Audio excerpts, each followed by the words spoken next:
Hi, I'm here with singer-entertainer Charlie Kurtz. Hi, Charlie. Hi, Amy. How you doing? I'm good, thank you. Charlie, can you tell me how you got started singing? When I was 9 years old, my parents asked me, what do I want for my birthday? And I said, well, I'd like violin lessons. I played for about 10 years, and then I played the piano, and then I played the drums, and I played the bass, and I went through this kind of instrument thing. But my voice was really like kind of the 14-year-old who never really grew up, the 13-year-old kind of thing. When I was 17, I went to a guy called Mark Hayden, who'd helped people like Johnny Mathis and other great singers. Within a couple of years, I was out there doing some very small gigs and stuff like that. And I really started to enjoy my voice. I just basically forgot everything else about music other than writing. And I'd already had a studio. And then the first song I ever sang was Satin Doll, which was jazz. And from jazz, I sang opera, and then I went back into jazz. And now jazz is my life, jazz and swing. Did you study music at university? No, I left school at 15 and a half. I spent loads of time working in administration and insurance and just doing gigs and music and running my own studio on the side. And then I did little things. Like in the early 2000s, I wrote with Steve Cornish from Digital Dog. You know the guy? Well, he's done loads of remixes for In Excess and Beyonce, Rihanna, The Saturdays, and all these kind of people. So I was writing with him jingles for BBC Radio and stuff like that. And it's quite funny. One of the jingles we wrote for BBC Radio London was for Dr. David Quo, and it was a jazz jingle. Yes, we became the best of friends. Matter of fact, I was speaking to him last night. Obviously moved on and doing an awful lot more in the way of remixing and a few singles coming out soon. So that's all good. Now, I know you compose songs, so can you tell me the one that you wrote for Tony Blair? Yeah, sure. In 1994, I had a company called Ma Chérie, which is my darling. The reason why I created the company is to write original songs for men to be played to their wives or husband, or vice versa. And I wanted to call it Ma Chérie. It was just something romantic. And I wanted to get some advertising. But Time Out magazine said to us, okay, we've heard what you're doing, but you've got to prove it to us. So what they did, they commissioned me to write a love homage calypso to Tony Blair. And so what we did was to create this ditty. And what I presented them with, CD with a fully mixed and edited calypso homage to Tony Blair. And funny enough, the Labour Party at the time couldn't afford a tape recorder. So Tony Blair actually never heard it, but the New Statesman, the Observer, all the papers heard about it. I got huge reviews, not in the music magazine, but in the political magazine.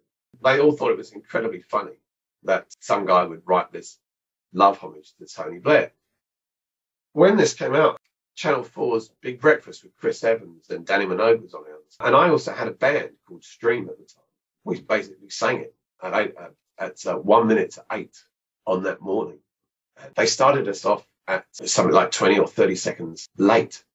And so we literally only had 38 seconds of airtime to perform this song. And they cut it short, which is a bit of a shame. As you know, back in 94, the Big Breakfast was a really big deal. And, I can confirm that Danny Minogue has had a nose job. Was she friendly? Or... No, she wasn't. She wasn't, was she? No, she wasn't friendly, but I think she was focused on other things.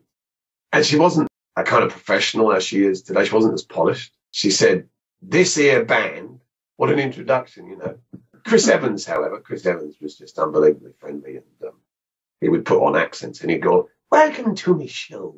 Like this. So, I mean, I've moved on a lot.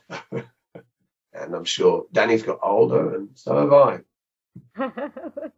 How did you get into teaching? Like any business, you have a bit of time in which you build up your clientele. And I was running a company, once again, with Steve Cornish called Simply on Hold. And Simply on Hold was basically on hold music with voiceovers. And as well as writing, I had a thing called Pop Bridal, where we'd write original songs for brides and then green screen film them. So they had their own MTV style video. And they would go to their wedding, and instead of performing live and singing, which they got enough nerves to deal with, they would present on a big screen or projected screen a video of them singing to their husband, and it would be a surprise for the husband. So that the brides would just turn up and they would have sung this original song, and we had some really great success with it. It was great. We loved it.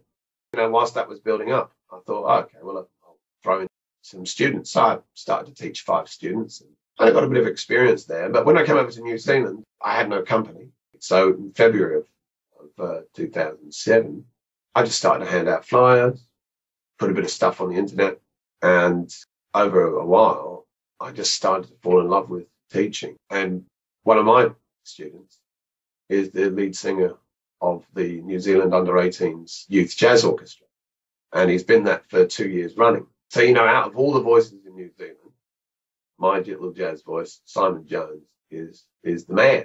He's really something very special. And I think within the next couple of years, you'll probably see something really great from him. So now I created a website, which I'm still working on, where I'm interviewing teachers from all over the world, called sensationsofthesingingvoice.com.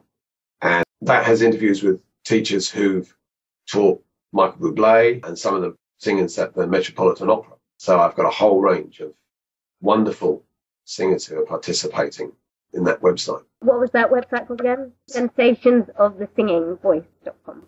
Yes. I know that you've got an album out. Can you tell me a little bit about it? Yeah, we're really excited about it. We've got tracks on there from Alison Moyet, ABBA. I mean, it sounds crazy, it's a jazz album. You're talking about these 70s and 80s pop icons. And what we're doing is creating an album whereby, yes, you're going to hear those older tracks, but in a new format, the jazz and swing style, and even Latin styles. We've got a very great percussionist playing on there, really nice Latin feel, and beautiful string. We've got a lovely orchestra backing us. So we're going to be creating one of the classic jazz albums for this century. What I'm asking is you, the people out there who listen to Amy, this incredible woman, make a donation to www.charliekurtz.com. You can get a download of a track for $2, $20. You can get the album. You can even, buy a part of me. You can actually buy a part of 40% of what it is. So you become the record company. The people out there become the record company. And you take ownership of my artistic abilities. And with that, what I'm hoping to do is that we've got to raise $70,000. A little bit far off at the moment, but we're unknowns, really. I mean, we have a small following here. We want the word to get out that Charlie Kurtz and the local jazz heroes of international acclaim will really, start to get the word out. And it's wonderful to have some really great musicians participating in what will be an incredible album. But I don't think anybody else in the world has really produced a jazz album based on you, the public's input into creating not just the funds. There's even one part. If you made a donation of $100, you can even participate in the video for one of the original tracks called There's Nothing Wrong. And that's the name of the album. It's called There's Nothing Wrong.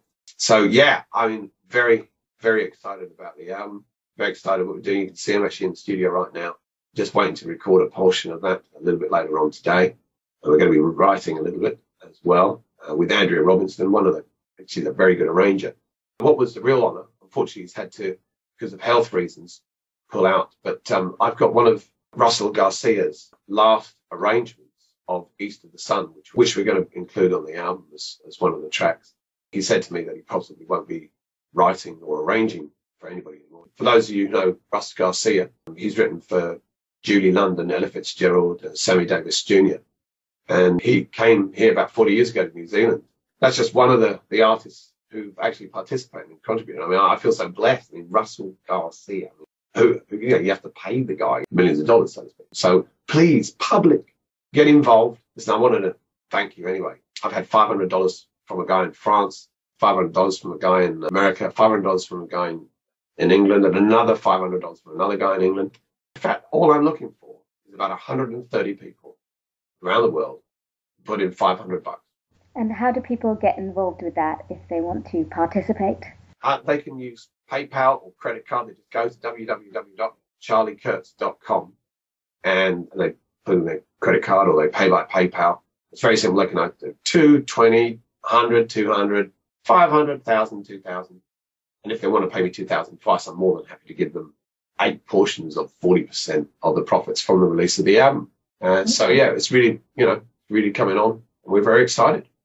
Wow, sounds amazing. Thank you for talking to me all the way from New Zealand. See you again.